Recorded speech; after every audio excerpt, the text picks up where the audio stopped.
ก๊กเดียว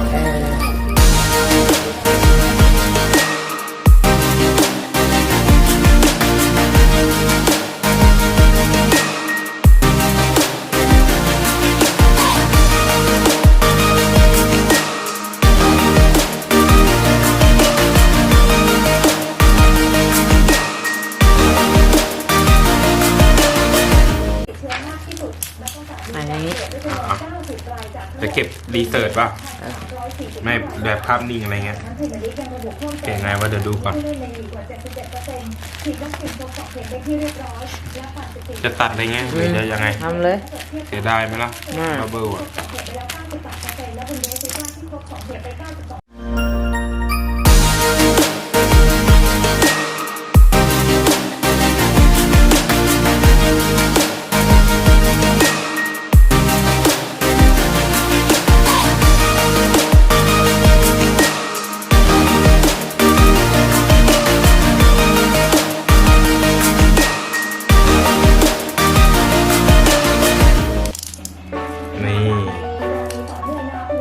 ต้องยังไงต้องชวบป่ะ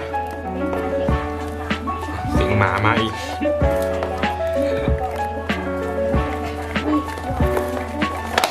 นี่เล่นว้าวอ้าวนี่อะไรมีอะไรคู่มือเหรอมีอะไรไหมมีแล้ว ติ๊กเกอร์มีป่ะมีไหมไม่รู้นั่นไม่มีอะดิไม่มีแค่ว่านี้ไม่มี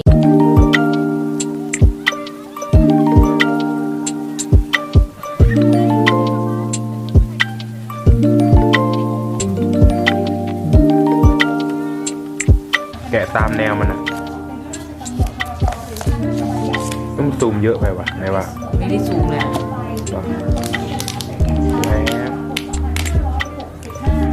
ดึงออกมาเลยก็ได้ไอตัวของอ่ะ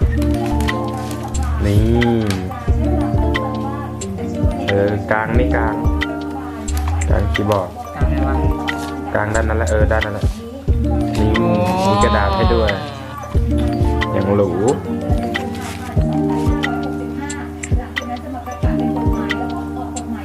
โอเคมันแปะเลยไม่ได้เหรอ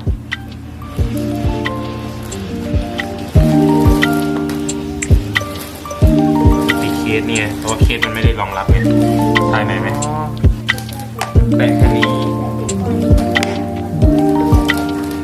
มีรอยนิ้วมือแต่มันได้แค่ระบบเดียวได้แค่ก๊กเดียว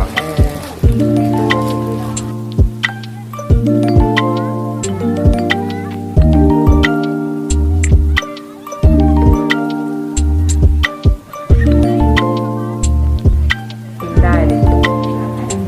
มันต้องลิงก์อะไรบ้างเอ้ยภาษาอะไรอะมองไม่เห็นเฮ้ยมันไม่ใช้งานมาดูทดลองกดกินแล้วกันฮัลโหลอะไรอย่างนี้นะ